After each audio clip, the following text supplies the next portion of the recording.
چلی کا نام سنتے ہی ذہن میں کیا آتا ہے؟ شاید ایک تیکھی سی مرچ۔ لیکن آج ہم بات کر رہے ہیں جنوبی امریکہ کے ایک ملک چلی کی، جو اپنی عجیب و غریب لمبی اور پتلی شکل کے لیے مشہور ہے۔ تو آئیے جانتے ہیں کہ آخر اس ملک کی جغرافیائی شکل اتنی غیر معمولی کیوں ہے۔ جب بھی دنیا کے نقشے پر نظر پڑتی ہے، چلی کی شکل فوراً توجہ کھینچ لیتی ہے۔ بھئی اس کی ساخت اتنی منفرد ہے کہ ایسا لگتا ہے جیسے کسی نے براعظم کے مغربی کنارے پر بس ایک لمبی لکیر کھینچ دی ہو۔ اس کی لمبائی کا اندازہ لگانا ہے نا، تو ذرا تصور کریں، اگر اسے اٹھا کر یورپ پر رکھا جائے تو یہ برطانیہ کے شہر لندن سے شروع ہو کر پورے براعظم کو پار کرتا ہوا سیدھا عراق کے شہر بغداد تک پہنچ جائے گا۔ یہ ہے اس کی اصل لمبائی، جو اکثر ہمیں نقشوں پر سمجھ نہیں آتی۔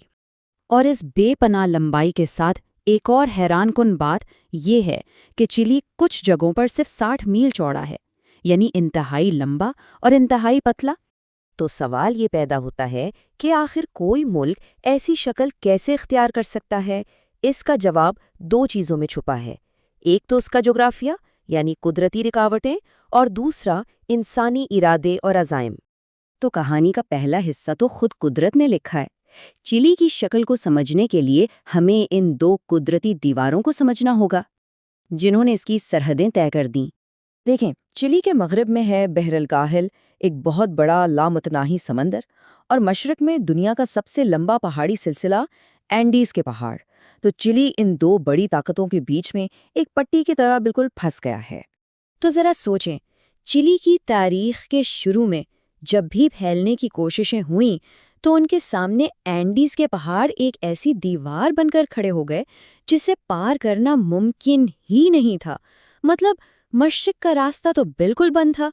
لیکن کہانی صرف جغرافیہ کی نہیں ہے، چلی کی شکل بننے میں اس خطے کی سیاسی تاریخ کا بھی بڑا کردار ہے، خاص طور پر نوآبادیاتی دور کے خاتمے اور نئی قوموں کے بننے کا۔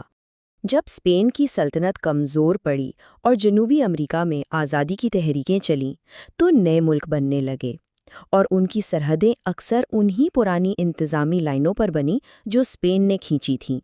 تو اب چلی کے لیے صورتحال یہ تھی کہ مشرق کی طرف پہاڑ تھے، مغرب میں سمندر۔ تو پھیلنے کے لیے صرف 2 ہی راستے بچے تھے، یا تو شمال کی طرف جاؤ یا جنوب کی طرف، اور بس اسی ایک سمت نے اس کی پوری جغرافیائی شناخت بنا دی۔ یہ سب کچھ ایک دن میں نہیں ہوا۔ 16ویں صدی میں اسپین نے اس علاقے کی بنیاد رکھی۔ 1818 میں چلی نے آزادی حاصل کی۔ آزادی کے بعد اس نے جنوب کی طرف پھیلنا شروع کیا، اور پھر 1879 سے 1883 کے درمیان ایک بڑی جنگ ہوئی، بحر الاکاہا کی جنگ، جس نے اس کی شمالی سرحدوں کو حتمی شکل دی۔ تو جیسا کہ ہم نے دیکھا، مشرق کی طرف تو راستہ بند تھا، تو چلی نے جنوب کی طرف پھیلنا شروع کیا، اور یہ پھیلتا ہی چلا گیا، اینڈیز پہاڑوں کے ساتھ ساتھ یہاں تک کہ براعظم کی بالکل آخری سرے تک جا پہنچا۔ لیکن چلی کی کہانی کا ایک بہت اہم باب ابھی باقی تھا۔ اس کی شمالی سرحدیں ایک بڑی جنگ کے نتیجے میں بنی، ایک ایسی جنگ جس نے پورے خطے کی تاریخ ہمیشہ کے لیے بدل کر رکھ دی۔ اس جنگ میں چلی نے بولیویا اور پیرو کو شکست دی۔ وجہ تھی اٹاکاما کا ساحلی علاقہ جو قیمتی معدنیات سے بھرا ہوا تھا۔ چلی جنگ جیت گیا اور اس نے یہ علاقہ اپنے قبضے میں لے لیا، لیکن اس کا سب سے بڑا اور دیرپا نتیجہ یہ نکلا کہ بولیویا نے اپنی ساحلی پٹی ہمیشہ کے لیے کھو دی، اور وہ ایک لینڈ لاک یعنی خشکی میں گھرا ملک بن گیا۔ یہ جملہ شاید مذاق لگے، لیکن یہ بولیویا کی تاریخی حقیقت کو بیان کرتا ہے۔ اس جنگ نے بولیویا کو سمندر سے محروم کر دیا، اور یہ مسئلہ آج تک دونوں ممالک کے درمیان کشیدگی کی ایک بڑی وجہ ہے۔